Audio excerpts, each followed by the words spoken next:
Stardate, 1839, 3720. I have recently returned from attending a ceremony on Earth. This was my first visit since graduating and returning to our home planet. My time in the academy carries with it many cherished memories of mine, such as when I first met Toby Hernandez during my second year of university. I had lofty aspirations then to become a warrior general for Immuni.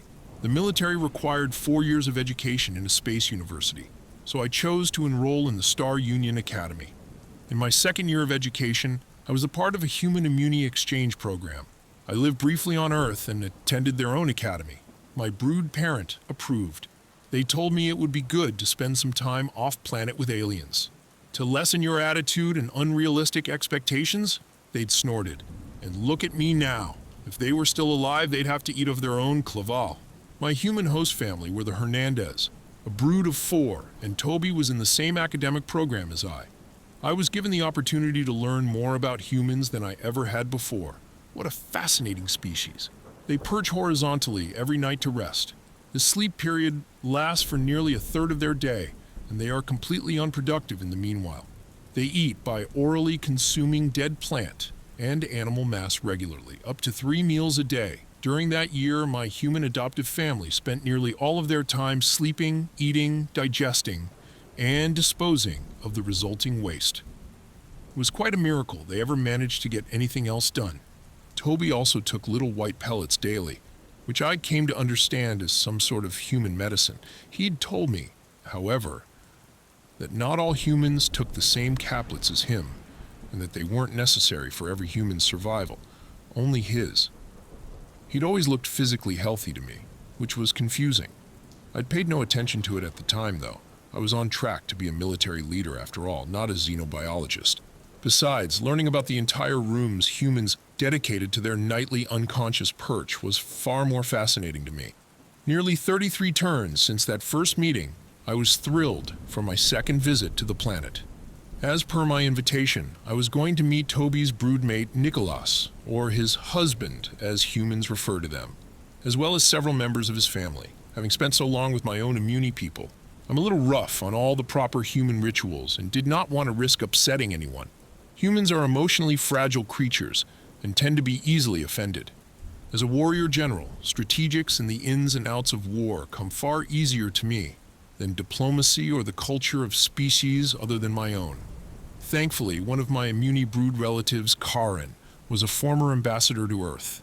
They reminded me of some important human rituals. Of course, we as Immuni are big on offerings, especially to those we haven't met yet. As offering rocks is a tradition of our people, I suggested bringing a rare, fascinating geological formation I dug up a week prior. Any good Immuni would have been overjoyed. But Karen advised me to instead bring cut-up earth flowers. Either lilies or white roses would have been appropriate for the occasion. Always the overachiever, I purchased both upon arriving on Earth. How unusual, bringing a plant as an offering solely for its aesthetic beauty. There was no obvious functional purpose, as the stems had been cut from their roots and were bound to die in a few days. I've learned to expect incomprehensible, ironic oddities when dealing with humans. I myself have always preferred the steadiness of rock, gemstones, and slate. But if there's anything I've learned from humanity, it's that the impermanent is seen as no less valuable than the everlasting. Finally, the ceremony I had traveled to take part in. The event took place in a large open hall.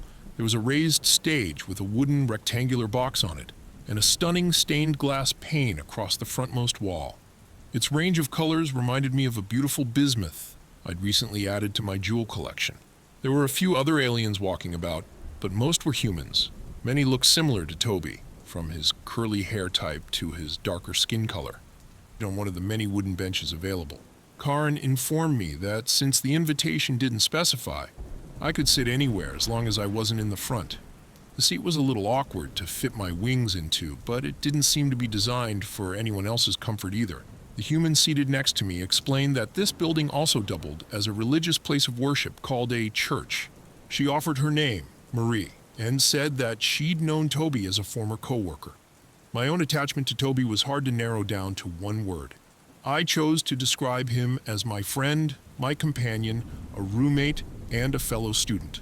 Note, there's an interesting nuance in human language here. Marie was confused that I referred to Toby as a friend or fellow student in the present tense, although I was clearly no longer a student and hadn't talked with Toby in some time. She would have used the terms past student or former companion. I explained to her that the Immuni view every significant relationship as one that lasts for life, no matter its change or ending. If it's had any impact on our lives, we will keep that connection with us forever and always refer to it the same. The actual ceremony itself was quite uneventful. A dark-robed man spoke for quite a while and read passages from a book. After that, several humans and members of Toby's brood gave speeches. His mate Nicholas spoke for an especially long time about the long, impactful glory of Toby's life.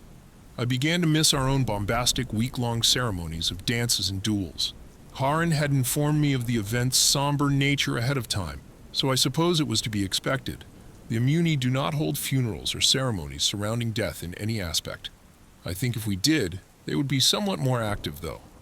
We have a way of turning every holiday, no matter how minor, into a grand event. Some might call us partiers. My most notable takeaway from my recent visit, however, occurred after the ceremony's end. As the mate was the host of the party, I made sure to greet him after the ceremony. The husband, Nicholas, and Toby's other brood spent some time talking to all the guests. Understanding my lack of priority, I waited until Nicholas was free and standing by himself outside the church. I then offered him my bouquet of event-appropriate white flora that Karin had pre-approved. That seemed to brighten his mood. He had been crying profusely throughout the ceremony and his speech.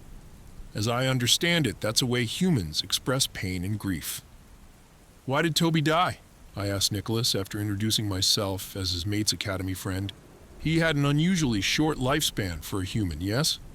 The man seemed taken aback by the question, but eventually nodded in agreement. The Immuni people are curious by nature, but we are often called blunt by outsiders.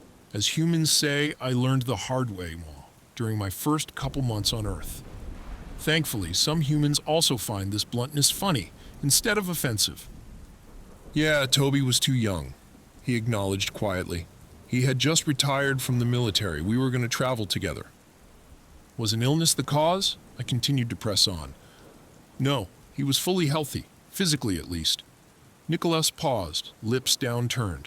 The real reason is a little hard to hear. "I am Immuni," I reassured him. "We do not shy away from honesty." He nodded and swallowed, clearly struggling to speak. "If you really want to know," he committed. Note, my universal translator could not comprehend that word initially. It does that sometimes, when no word in Immuni can correlate precisely. Death is the closest it could manage. But I already knew that Toby was dead, so that made no sense. I explained my confusion to the mate. Nicholas sighed. "He killed himself," the human explains. "He was the cause of his own death." I blinked at him.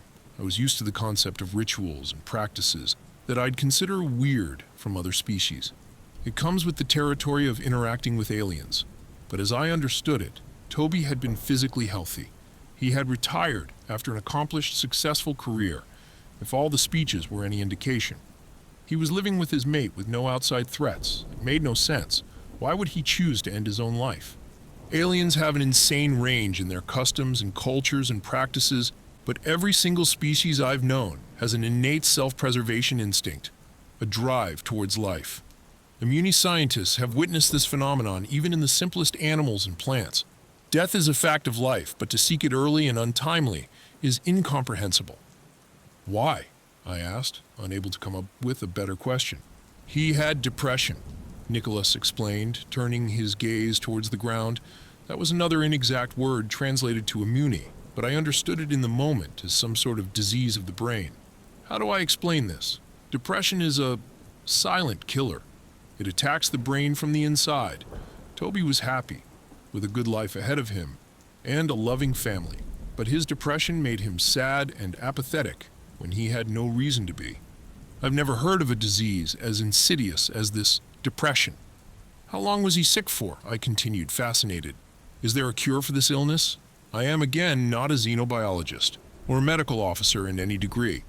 I wouldn't even be able to perform a basic tendrilectomy. but our doctors have found cures to most physical ailments by this point in time. It's my understanding that most warp-capable species, especially those in the Union, are equally medically advanced. Toby got diagnosed around his teenage years, so his whole life, basically. Nicholas shook his head quietly. And no, there are treatments and medicine that can be taken to manage depression, though. It's a lifelong illness, and there's no singular perfect cure that can get rid of it forever.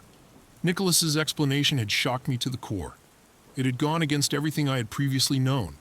How had Toby worked while that cripplingly ill? How had he contributed to his society? How had he taken a mate, the greatest joy of all, while feeling uncontrollably miserable? How had I met Toby? My companion, my friend, a healthy and young and bright student just as I was, and not known of his disease. My people don't even torture traitors or criminals. We kill them. To prolong their suffering is seen as unjust. Every day Toby lived must have been agonizing. He existed in a state of permanent torture, continually defeated in a battle against Howe's own body. And yet Toby had continued on regardless. Nicholas's shoulders slumped forward at my long pause. I know. It's terrible. I'm sorry you have to hear this from me, he said weakly, wiping at his face with his own hands. He must have been crying once again. It's been so awful telling everyone that Toby had finally given up, that he lost the battle against his depression for good. No. I shook my head roughly, mimicking Nicholas's action for dismissal. He did not give up, I refuted furiously. We're impassioned people, of course. Nicholas seemed a little shocked, and I'd hoped I wasn't scaring him off, but I had to say my piece. Lying is the worst crime any immune can do. He was battling the fiercest enemy a warrior could, an unrelenting enemy with no sign of hope or rest or salvation. So, he did not give up. We do not say that for any of our fallen warriors in battle. Death is inevitable, and not an act to be remorseful over. But if a soldier has perished while fighting to the best of their skill and intent, not even a human would claim they gave up, yes? They fought bravely and valiantly, and were eventually defeated. That is not a fault of their own. Nicholas paused for a few moments. Thank you, he eventually said quietly, between a shaky breath. That means a lot to me. There is no need, I do not lie. I appreciate what you've said, though. I've never really thought of it that way, Nicholas said with a slight growing smile. Death really is inevitable. But do your people not mourn your dead? Sorry, I've never met another immune before. Note. Humans spend an unnecessary part of their time alive apologizing. We do not, I affirmed. Death is seen as a natural part of life and nothing to take note of. I paused, much like your rituals of sleeping or eating or excreting the resulting waste. I guess I see your point, Nicholas chuckled, cutting off my sentence. It's similar to how humans have no rituals surrounding every meal or sleep time, yes? He shrugged, a gesture of ambivalence. I mean, your mileage may vary, but for the most part, no. We don't make a huge deal out of those activities. They're so every day. That's how we see death too, I exclaimed, thrilled in my own explanation. It's commonplace and expected. The immuni believe a person's spirit is in their living body. When they die, we'll harvest their organs and dispose of the rest. When their spirit is gone, the remaining body is just a husk, after all, and useless to mourn over. But the relationships that person formed and shared, memories they've created, will continue to live on permanently in the spirits of the ones they loved. Nicholas nodded along. As I spoke, I was fascinated to share my culture with an alien so different from me, after attending a death ceremony so foreign to every immune's beliefs. We were once a warrior species. The only death that should be mourned is of a life not well lived. Dying nobly in battle is the best way out, of course. But there are many types of worthy, honorable lives. I looked the mate of my beloved companion and friend dead in the eye. Nicholas, I said, spoken names are not to ever be used lightly. He stared back at me unwaveringly.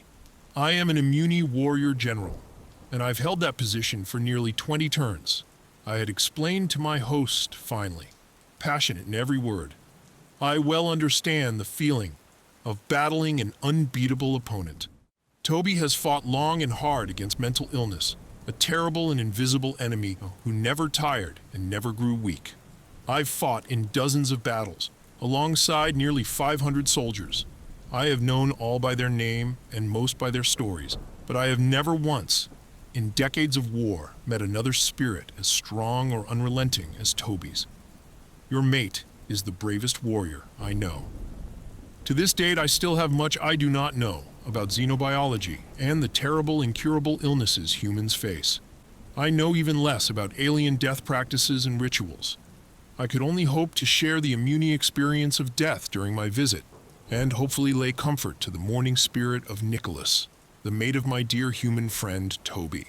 However, this transmission marks my experience attending a peculiar human event, the death ceremony or funeral. I hope to one day return to Earth and learn more about the fascinating, unusual, and surprisingly resilient lives of the human species. Signed off, may the Imperial Council be with you. General Michaels, Adjunct 1038.